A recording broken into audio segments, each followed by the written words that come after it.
everybody. Welcome back to Reclaiming America. We have a great show for you planned today. I'm Bill Moore, one of the three co-hosts. And the other hosts are... Coasts? Hi, I'm Greta Lehman. Hosts. They used to be co-hosts, but they're hosts now, so they're ghosts. So we have the amazing Greta, who just introduced herself, and I'm the third wheel here. The recovering Dan, will call me. So I had surgery earlier this week. I can now actually see what Bill looks like, and let me tell you, he's pretty scary. You know, I've been good to you so far, but we can fix that. No, you haven't. Off air, you were horrible to me. Who are you kidding? Well, I was not. I defended you. Yeah, okay. Where are we going, my friend? What are we starting off with? I think there's no choice but to start with Marjorie Taylor Greene, who this morning, right around noontime, filed a motion that she plans to go forward with to vacate the position of Speaker of the House in the House of Representatives. So, and that's got a whole bunch of stuff happening. So there's no choice that Miss Taylor is, again, who I had a lot of respect for up to now, has got a head up her. Okay, now I got to say, I've never had much respect for her, but I'm going to have to take her side in this. But go ahead. Tell the audience, Bill, what this uproar is about, because they might not know. Well, if you missed it, a few months ago, we eliminated Kevin McCarthy on a vote, if you will, a vote of confidence is what it really is. And the way they set the rules up this year, one person can cause the vote to vacate the speaker. And it took them almost 2 weeks to pick a replacement, and they finally settled on Johnson. And in the action, they lost their majority because X number of Republicans got aggravated and quit and went home and took their marbles and went home. Now, what do we have now? We have her calling Johnson out, and basically, if this goes through on Monday and she doesn't pull it back, we're going to have the same thing again, except we're now down 3 members down there. I think we have maybe a 2-vote majority. I heard it's down to 1, by the way. It could be either one, depending on how you flow. But they lost the Smith seat, which they kicked out. They haven't voted the McCarthy seat back in yet, so that's still up in the air. And there's another one out there that I believe is still Midwest that hasn't been decided yet. So they're in trouble. Now they do this, you're going to end up with a couple of issues. Number one, you're going to have you got to find a Republican who wants the job. That's the start, and who's going to put up with Miss Greene and the rest of her hard writers. And I've considered myself a strong conservative, but these people are ridiculous. They don't understand the consequences of what they're doing. You've already had 2 or 3 other people who have already told Congressman Buck, who's already announced he's leaving this week, that they're about ready to pull and leave too, because they're sick of the games being pulled in the House. They leave. Now all of a sudden, Mr. Jeffries has enough votes to become the Speaker of the House, and we hand the House over to the House of Representatives, up to the Democrats in the House of Representatives. Now, is that a terrible thing? Not a good thing to start with, because they then own basically 2/3 of the government. Only they don't have a Supreme Court. But someone's not looking long term. And if you look long term, you find that we have an election in November with a possibility of a third party coming with RFK, which is most likely going to happen. Yay. If they don't get the necessary 270 votes, that vote is sent to the House of Representatives for final decision. Yes, it is. And if Jeffries is in charge, you know what's going to happen. We're going to end up with Biden again, because Miss Greene didn't like a budget that they really didn't have much control over. Whoa. Time out on that one, mister. Just wait, Dan. For months, all I've heard is they're going to stand firm. The House has control over the budget. Now you're 180ing it? Oh, Bill, my friend, my pal. No, this was a reality that one house cannot work without the other house to make anything happen. Then that's a reality. And so there have been some concessions. I don't think they got enough of them, frankly, from what I read. I think they could have gotten a little bit more. They got nothing. Concessions. And you think Johnson, who's supposed to have been a guru going into this meeting, and they all loved him because they didn't get what they wanted. Now suddenly he's a goat and he needs to be taken out and put on the sacrificial altar. My opinion is He should have stood firm, not caved at all, and shut everything down. Who cares at this point? If they got to take a stand at some point. People are sick and tired of this bullshit. They are done with it. You are literally seeing, my friend, the Republicans do what they do best, which is snatch defeat from the jaws of victory. They're doing it And they do that again. better than most. Oh, my God. I mean, so this is all over the budget vote, and it was $1.2 trillion more. And, you know, we have to at some point have a come to Jesus moment where we say we cannot keep spending the way we are. You know, they're bringing in roughly $5 trillion a year in revenue. There's our boy Henry. And That's what he thinks of your speech. And Look right there. and He's showing your side of His your speech. opinion. You beat me to it. And yet we're spending $7 trillion. You know, we're at what, 34, 35 trillion in debt. Going to tack on another 1 to 2 trillion this year alone. Biden's got a blank check till next January. At some point, somebody somewhere has to grow a set and say, nope, we're done. But they're so worried about getting reelected in an election year. Oh, we can't cut anything. And now they're going to tack on another $1 trillion to the deficit. Look, I am no fan of MTG, Marjorie Taylor Greene. I actually think she's a buffoon and have all along. But in this case, removing him as speaker, not a fan. But making some waves, yeah, I'm all for it. You know, something's got to be done. Johnson caved. I mean, what did he get out of it? Silence. Well, first of all, I'd like to hear our executive producer's thoughts on this matter. All right. Then we'll get to answering your question. All right, Greta, what do you got? It's a tough question because I think the original ask was much higher. So in one way, your more moderate Republicans probably look at this as some kind of a compromise. I'm not defending that. I'm just saying that's how they look at it. That, you know, I'll go this far so we can fund A, B, C, D, whatever. Defense definitely needed their checkbook released, but there are other ways of doing that separate of a total budget. And I'm not agreeing with Marjorie Taylor Greene because I think this is short-sighted. I think this creates a vulnerability that we don't need. But I'm agreeing with Dan in that I wanted him to hold firm. I wanted him to continue with the CRs, just like Barack Obama did. It worked for him. That's exactly right. See, Nothing stopped. just maintain the status quo until the election. That's all that needed to be done. But yet, here we go. You know, what's another $1 trillion when the country's literally bankrupt? You have to understand that budget basically does maintain the status quo, which is an overspend budget where there were cuts put in there, but nothing significant. The only thing of any consequence is no money for Ukraine was put in this budget, which is interesting. No, So but they're passing separate bills to cover Ukraine and Israel. So whether it's in the budget is irrelevant. Because a couple of weeks ago they sent another $65 billion over to Ukraine. For what? You For missed what? the $300 million. Say again? You missed the $300 million. Oh, there's another $300 million after that?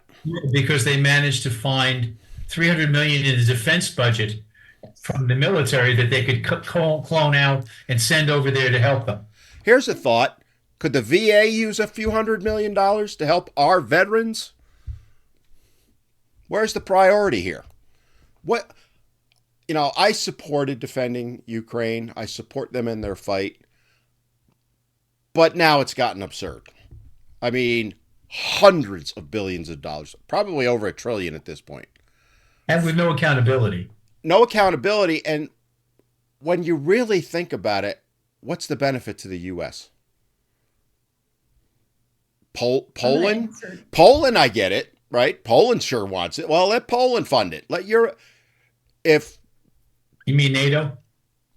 I'm talking Poland specifically because they're next in line after Ukraine. But they're a member of NATO. Yeah, in general, NATO. Well, again, go back to what Trump says. They need to start pulling their fair share. It has reached a level of absurdity. We cannot afford this anymore. You have families literally cannot get groceries at this point. And they've done nothing to address that. They're sending all this money overseas and passing these budgets that make no sense. At some point, they have, and by they, I mean the Republican Party, because the Democrats sure as hell ain't going to do anything. They have to go hardline, and I mean really hardline. Because if they don't, we're bankrupt in max 5 years. No argument on that one. However, I argue again that until you control more of the government, there's very little you're going to get pulled off. You can pull off minor things in negotiations, but you're not going to win a lot of big issues, and that's the problem. And right now we have a big election coming up with 435 congressmen or congresspersons up for election, and roughly a third of the Senate up for election, of which 2/3 of the people up for election are Democrats. They have no reason not to do a sweep across the board, especially with Trump leading this parade and going into this thing. This should be a major sweep in every direction, but I'm not sure if that's going to happen. I will save this recording. They lose the House. They get the Senate. They lose the House. Trump wins. That's my prediction. And it's going to be very, very close between Trump and Biden. I think I would agree with you on most of that, except I'm not sure it's going to be that close with Trump and Biden. I don't know. I hope I'm wrong, but I think it's going to be. You're not putting in the RFK piece. Well, that's going to siphon off Biden. He's going to siphon from Trump too. No, he's not going to do significant from Trump. Bill, it's going to be Bill, I love the fantasy land you live in with some of this stuff. He's going to affect both. He is starting. I mean, I've been listening to him a lot. I'm going to tell you right now, if the election were today, I'd be voting for Kennedy. And I don't agree with a lot of what he has to say. But what's your rule of thumb if you agree with 70%? Yeah. I'm there. I mean, if you agree with 70%, you're a traditional Democrat. I'm a libertarian. No, that's not. Yeah, that's. You're a traditional Democrat. You're a blue dog. Stop it. You're trying. No, you're a dog. We're just going to make you a blue dog. The bottom line. Agreement. The bottom line is, I think right now Kennedy has the best chance of leading the country. I don't think if Trump wins, even in a landslide, he's going to get anything done. Not because he doesn't want to, but he's going to get handcuffed by both parties in Congress, just like in 16 through 20. No, there's a big difference. There's two differences between 2016 and now. Difference number one is he's not looking to run a second term, so whatever he wants to do, he's going to get done in 4 years. That's a big step. That's number one. Number two, he's not going in there as an innocent little lamb, per se, trying to deal with government. He's had 4 years there. He now knows where his enemies are. He knows who they are. He's not going to accept what happened last time, is which some of these Republicans called up and said, oh, here's a good guy for this position. Here's a good guy for that position. And those guys spent most of their time screwing him. That's not going to happen anymore because he's got a lay of the land and he knows who he wants to bring in. I agree on cabinet level, but who votes for the cabinet? The Senate. We're hoping the Republicans do it. No, you just gave it to the Republicans. I put that down in the as of today. Give them time. Give them time. They'll blow it in the Senate too. They're going to lose the House. I think it's a done deal in the House. And I'll tell you why I think it's a done deal. People are looking for the Republican Party to step up and not be the Democrats. And they are the Democrats now. It's a uniparty. There's no difference. You cannot tell me there's a difference between the parties anymore. They all talk the talk, but when it comes time to walk the walk with their votes, they slam through these huge budgets that we cannot afford. You're trying, if you came to me and say, well, damn, your income is $100,000 a year, but you're going to spend $150, and we'll just push it down the road that you can pay it back. Which is literally at the point where families are now. They're using credit cards to buy their groceries. There's a massive wave of bankruptcies coming. Nobody wants to talk about that.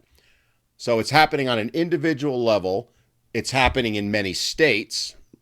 New York, California would be leading the way on that. Thank God we don't live there. And it's happening at the federal level. It has to stop. And if it doesn't stop in 2024, I think we're done by 2030. We're going to be Greece. Greta, what's your thoughts on this? In a perfect world, we'd pass a budget and things would go on and all would be right with the world. But that's not how the federal budget process works. And what's worse is that was the power. That was really the only line we could hold. It was the power we had to stop this spending. And I honestly believe Johnson could have sold it, because that's not what people are focused on. What people are focused on, obviously, is inflation and the border. So I don't know how this happened, but here's what I do know. When you're dealing with the federal budget, it's a self-licking ice cream cone. It's set up that way, okay? And the very people who are supposed to be defending your tax dollars are burning them on stupid stuff.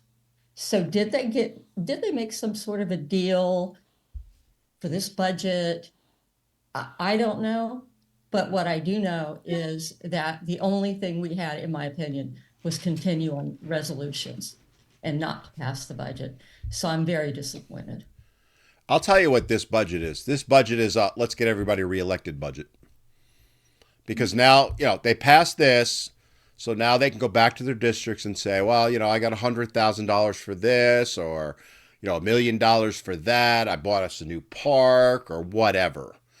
As opposed to saying, yeah, we can't have that park because we can't afford it right now, which is not going to win votes. World, I Right. would love to do things right, but this isn't a perfect world. This is not a perfect world. That's why we have this budget.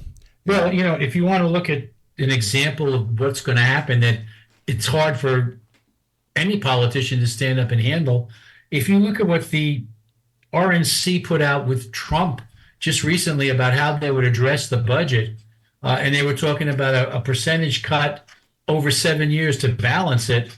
And some of the things they put in there require a delay in Social Security for the people not already there.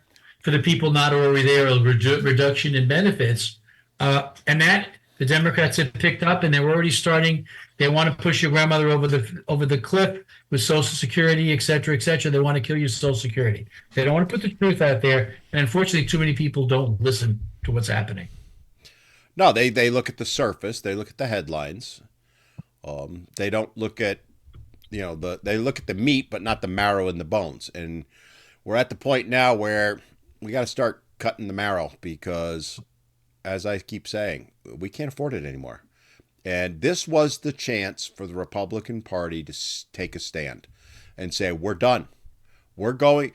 The people would have supported it because the people want it. Everybody is looking at all this spending saying we cannot afford it because it's hitting in their pocketbooks. Now they're kicking the can down till 25. Do you think it's going to be any different next year? I don't care who's president and who's in Congress. It's going to be the same.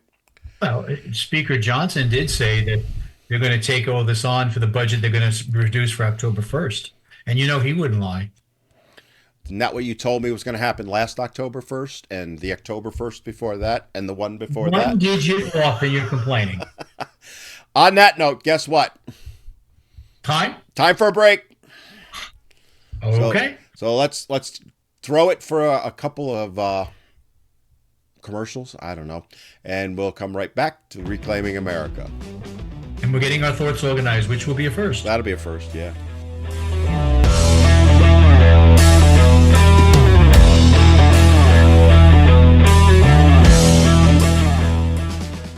Welcome back to Reclaiming America. I'm Greta. I'm here with my hosts, Bill and Dan, keeping you up to date on all the exciting things that are going on in America and abroad. Hi, guys. Thanks for the salute. Appreciate it. I like this. I like the British salute better, to be honest. How? Okay, I got to ask you, how does it differ? Where do they come up with that versus what? They've been around longer, so let's put it there first. Well, yeah, that's true. It's like lieutenant instead of lieutenant. It's lieutenant. As opposed to a right And then tenant. there's a right tenant. But I digress. So there was a piece of news that you said you had to tell me about. Greta's going to explain that to you. All right, Greta. I have to tell you the news. So, Ronna McDaniel is no longer the chairman of the RNC. I'm kind of happy about that. Did you hear where she went? No, She's now a correspondent for MSNBC of all places. shocking. It came out this morning. Oh my God. So now the North Carolina GOP chairman, Michael Whatley, is the Republican National Committee chairman, and his vice chair is Laura Trump. And Out of New Hanover County. Out of New Hanover County. And the first thing he did, Mr. Whatley, was go in and fire 67, 69 strap hangers, whatever, that's a military term, but he saw them as strap hangers, okay, as excess, as not doing a valuable service. So first thing he did was flip things upside down, which is good. That's good. So that's what happened, Dan. Yeah, I was a little out of things for a while. I know. I did know McDaniel was out, but I didn't know she had been replaced. Now we had Mr. Whatley here in North Carolina for a number of years. So highly successful years. Well, that's why I wanted to ask. So he's got quite a positive reputation. Yes. Give us some thoughts, either one of you, on how you see him taking the party in the next, 8 months till the election, ballpark? I think You go first or me? I think that in a very powerful way, he solidified Trump's hold on the party, obviously, because he's a huge Trump guy. And now Laura Trump is his vice chair. And I think they all had their little plan together of what they're going to do. It's not clear to me, but I'm guessing what really killed Ronna McDaniel was the fact that she just could not raise and put money in vulnerable states. And I think number one is to turn that around. That's my view. And it didn't help who her uncle was either. Who's her uncle? You don't know her uncle? I don't even know her. Senator No, who's her uncle? named Romney? Oh, dear God. I did know that one. Never mind. That's why I was sitting back on that one, because I knew who it was. Yeah. I was. I'm assuming that she'll be able to get him to come on MSNBC now. Good riddance to both. Yeah. And a Honestly. few others that went with him. So, I mean, serious question. So, What does Wally do? Is that your question? well, yeah, I want to know, we have the election coming up, and we've talked already about, we've got presidential, all of the House, a good portion of the Senate, although the majority of them are Democrats that are up. How do you foresee Whatley leading the party from this point to hopefully snatch some victories instead of defeats? What do you think he's going to do over the next few months to help things out? I genuinely am curious about that. Generally, go ahead, Dana. You got it I first. can tell you, we the same thing he did previously in what happened in our county. Okay, a grand plan, a brain trust, people that could sit down and look forward, because at least I've noted, a lot of our politicians look next election. Yep. But these guys kind of sat down and laid out a strategic plan, a roadmap, and executed on it, and did very well. And I'm guessing he's going to apply a good deal of that to the RNC. What do you think, Bill? I agree. If you look at his successes, if you remember, he was made general counsel for the RNC before he won this position. And prior to that, he was sent around the country to visit states who were not so successful, to bring what we call either the Florida or the North Carolina plan for implementation. And that included hiring attorneys and having an attorney at every recount. At every time the Board of Elections got together to look at a ballot, there was going to be a Republican attorney standing there and watching. And that was a big part of this. And he will push that to the nth degree with the other states and see that happens. The other thing, which is going to be more difficult for him, and that's why I think they brought Lara in, the donations to the RNC have dried up terribly. I mean, no one wanted to give him a dime. and her job is going to be to bring more money in because in order for them to hire attorneys, I know, for example, something in the neighborhood of $700 million came to North Carolina through the RNC and people like that to help us fund what we had to do. Uh, and that money's got to be found. So it's going to be Lara's job to go out there and convince people there's a new sheriff, and that new sheriff needs your support. So for those that don't know, Watley has been the leader in North Carolina for a number of years now, and now we have a supermajority in the legislature, and a very, very good shot to take the governorship back this year. So, I mean, for those that aren't from North Carolina and they're like, "Who's this guy?" He's got a proven track record of getting things done, and I'm hopeful. I really am. And nothing else, he also started the push on the judges. When he took over, the North Carolina Supreme Court was 6-1 Democrat. 4 years later, it is 5-2 Republican, with one Democrat up this year. We're expected to take him out. So we're going to end up with a 6-1 Republican in 4 years. If only that can happen at the federal level at all the branches. He is now 8-0 on statewide judicial positions. So do you think, knowing his track record, that this will bring into play some areas that maybe weren't in play before? And I'll tell you, I'll throw out New York State, first of all. Is this possible that they can flip New York now? Because I know you're from New York too, Bill. I've been speaking to people up there. There is so much anger right now. I mean, upstate, it leans Republican anyway. But even Albany County, which is as blue gets, they're flipping on the Democratic Party. Do you foresee that under the new leadership that they can potentially bring, I don't know if they can flip California, who knows, but maybe a New York, Michigan, which is one of the key states, Pennsylvania. I think Michigan and Pennsylvania are in play. I don't think New York and California are. Mm-hmm. I think Colorado might be in play. And I think the swing states obviously are all going to be in play.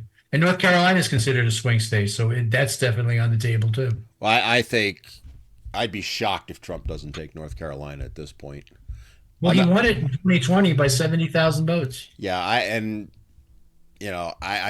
think he'll win it a little bit more than that. I'm not saying it's going to be a landslide by any means here, but I do think that all of the swing states are going to be in play now. Well, I agree. And I think some of the traditional lean blue, not hard blue, but lean blue states are in play to grab too. I would not be shocked if he does not finish this run with between 35 and 40 states where he gets the majority, assuming he's allowed to run. Really, that much? I don't think you're looking at the landslide you had when Mondale won his own state and that was it. Oh, you don't see that. No. I think you're looking close to that. No. There's going to be a push on. People are upset generally everywhere. It's just that there's got to be enough of them in a state to make a difference. And some of the hardcore blues, they're just too far gone. Well, I mean, you got to. What makes people upset, guys? What makes people really upset? Think about it. If I'm really upset about something in the work we're doing, okay, like take this for example, and I sit down with y'all and I say, look, I don't think this is working, and you ignore me completely, that would upset me. And that's what's happening to Democrats. Mm-hmm. And the country at large. The Biden administration is not listening. And everybody knows it. And, Greta knows this because I just put up a survey at a meeting we had last week, Civitas, which does a nice job servicing and taking surveys in our state. One of their slides, which was very interesting, it showed you the top issues for the North Carolinians. And the number one issue was immigration, with a full 25% of the voters. Behind that became the economy and whatever position you want to put it in, mm-hmm. Whether it's high taxes, but it basically rolls up to be the economy, and because the bottom line is people vote with their wallet, and that's a number one issue. If I can't afford a choice between gas and or food and or rent, I'm not a happy camper. I'm not better off than I was 4 years ago. If immigration is tied to the problem, I think immigration ties itself not only to some job loss, but it also ties itself to crime, unfortunately, and that's being linked together too. So those are the top three issues that are seen in North Carolina, and I don't see us a whole lot different from the rest of the country. Well, I think this is where some of these bluer states are going to come into play. And I'll use New York as an example. I know you don't think it'll flip, but I think I'm not saying I wouldn't go betting my mortgage on it, but I think there's a shot. And the reason is the top two things that you're talking about, immigration and the economy, are intertwined in New York, right?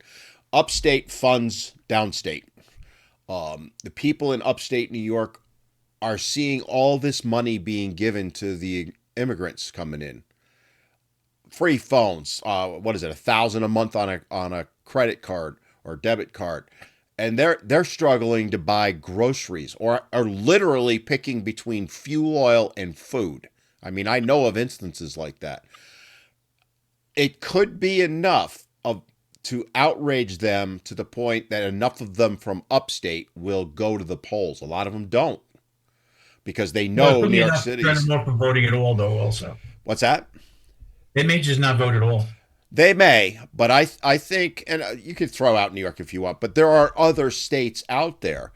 And the thing with Biden is he can't lose any blue state and win the election. He has to keep every single one of them. And then he's got to get at least, 4 of the 5 swing states, Pennsylvania, Michigan, Ohio, Arizona. Or he plays enough with a third party candidate to kick it to the House of Representatives, then all bets are off because each state gets a vote. I could see Kennedy possibly taking New Hampshire. Maybe Matt. Say again? Maybe Massachusetts. I think that's a reasonable shot. And also, the Kennedy name is revered in Georgia. Yeah. I mean, and he can affect some of the districts in Maine because Maine has split districts for the electoral vote. Right. Colorado, or is it Colorado got split? There's another state in the Midwest, West. Nebraska. Thank you. Yeah. I could see him taking 1 or 2 possibly from there. I think this is going to be a very close election. If Kennedy pulls anything, he could very well block anybody from getting a 270. Which is why I go back to the premise of our first session where I talk about how important it is not to hand the House of Representatives over to the Democrats because you're going to impeach again and throw out the next leader you don't like 100% of the time. You're cutting off your nose to spite your face. I don't disagree with you. But I think their viewpoint that we're just going to keep the status quo going and spend, baby, is not what's going to get them the House. I think taking the hardline approach has a better shot. I'm more concerned with and to be very honest with you, my biggest concern is getting the Senate, because not only do you control appointments for his cabinet, more importantly, you got a bunch of Supreme Court justices like Thomas and a few others that are only hanging on because they don't want to give it up and let a Democrat pick their replacement. So we need to get that. We need to get the Senate. We need to get the Republicans controlling the House so we can keep that Supreme Court going the way it needs to go for a while. Yeah. What is it? There's 30 some odd seats up in the Senate, I believe. Something like that. 1/3 of the Senate is up each time. So it's like 30, so 33 and a third, right? And the majority of them are Democrats. Again, hopefully Whatley can push those states that maybe they don't have a Republican senator. Whatley's a doer. He also, he I would love to frequent flyer miles because the man is all over the place. He does not stop. He will travel anywhere and anywhere to get a point across. And he's not someone you really want to cross. He'll talk to you nice, but when he leaves, you're either doing it his way or you may not be there long. Well, you brought up another interesting point is they got to have the money too. Right. That's the biggest issue because the funds coming into the RNC are drying up, especially compared to what the Democrats have, which are never the same anyway. But people are basically saying, I won't give to the RNC. And here's the problem. People do not separate the RNC from the Senate collection group and the House of Representatives collection group because McConnell still controls that one and Johnson controls the other one. And that neither one of them has anything to do with the RNC. It's true. Yeah. And, oh, by the way, Trump, people will give to Trump, but they won't give to the RNC. Correct. Yeah, I I mean, think I think there was an announcement today, which I really didn't get a chance to study, but I think he and the RNC, Trump and the RNC, have come out with some sort of way to split funding. how I heard so? about I hadn't heard about that. How so? I saw a headline on it. I didn't get a chance to read it. it. It's like, I know there's already complaints going that we're secretly going to pay off his debt to New York. yeah, it's a PAC. I think they stood up a PAC, right? That's it, Greta. Thank you. So the PAC's going to pay off his debt to New York? That's what the Oh, dear Democrats are God. thinking. Oh, dear God. That would not be good. Well, Just they the, can do that. I mean, I could see why they would do it, but the optics would not be good. But hey, I mean, But if that's a whole if other. you hate him, what do I care? If people already hate him, don't like the optics, who cares? You got to remember, Right? though, If you love this, him, Going to do to make him happy with him anyway. yeah, the problem is this election is going to be decided by those in the middle. And if it can swing enough either way, the two sides, the staunch Republicans, staunch Democrats, you're not going to change their votes. But the people in the middle, myself included, I wouldn't care if they paid. That would be a non-issue to me. But there's enough people out there that it might sway them. How many? Who Look, knows? I don't it know. was said a long time ago that this election is going to depend on the majority of people who are not happy and they're getting screwed over by this. So the more people that are starting to find out a pinch in their wallet, the more people are going to vote to change what's going on. And until we get that big number, nothing's going to change. And that's where I think the big change that they might start voting for, not everybody, but enough of them, is going to be Kennedy. Because they want change and they don't see either party giving No, them there's that just too many change. people out there that remember Ross Perot. He's not Ross Perot. If you But sit and the listen to point is, him, this was Ross Perot was a vote against the establishment. It was a vote against the Republicans. It was going to they knew he had no chance of winning. What they did is guarantee the Democrats get the side.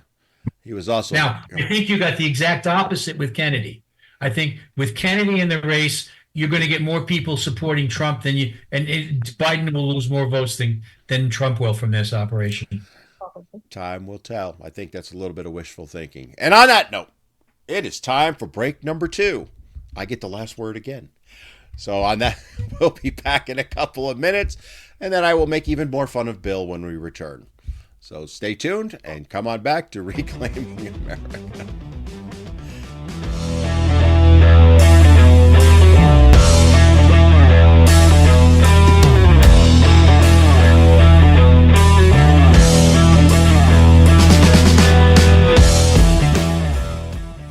Welcome back to Reclaiming America. We're in we've got a new segment here. It's going to be called our lightning round, and we're going to throw a topic out, and each of us are going to have a minute to discuss it. Then we're going to go on to the next topic. Lightning, hopefully, will hit twice here, and we'll see how that flows. And anyway, I get to go first. So my first lightning discussion is going to be about the U.S. and Israel. Israel is being screwed every way by the United States it's possible. They got a situation where they have to kill off Hamas. Otherwise, they're going to have another repeat of October 7th. Yet we're telling them to stop. You don't want to hurt individuals. We're threatening to cut off their supplies. We are building them a port with 1,000 soldiers there, putting a port in who, quote, by our president, are never going to put their feet on the ground in Palestine. Now, I'd like to see that port being built without anybody putting their feet on the ground. That's a little bit hard. The issue is they actually came out, and our president and their Secretary of State said we need to change the leadership in Israel. They're calling for elections to get rid of Netanyahu. I mean, you can't do this, people. Friends like this, you don't need enemies. This is not a challenging issue for me to respond to. The Biden administration is the biggest ship of fools in the history of this country. They're just an important ally, or they're trying to destroy an ally who is not going to be destroyed. And they're creating revolutionary mindsets in this country for and against. So they're stupid. I wish I could think of a nice way of saying stupid, but they're stupid. That's how I feel. And my take is clouded by the fact that I grew up in a Jewish neighborhood, and my two best friends' parents, both mothers and fathers, were survivors of the Holocaust. So I am blinded by that. I freely admit it. But what are they thinking? My biggest concern, and it's happening already, is that we're losing sight of what happened October 7th. The horrific crimes that were committed against the Israeli people. And that's already been forgotten. And from the Biden administration to the media to the college students that are protesting for Palestine, can we, remember what happened to the Israeli people? And just, I'm going to leave it at that. All right, Greta, what's your topic? Laura Trump's successful fundraiser or not? Ooh. My theory is that she's wildly popular and that she would be a very good fundraiser. Question, will she and Watley get along? Or will there be frictions and power plays there? Stay tuned. Bill?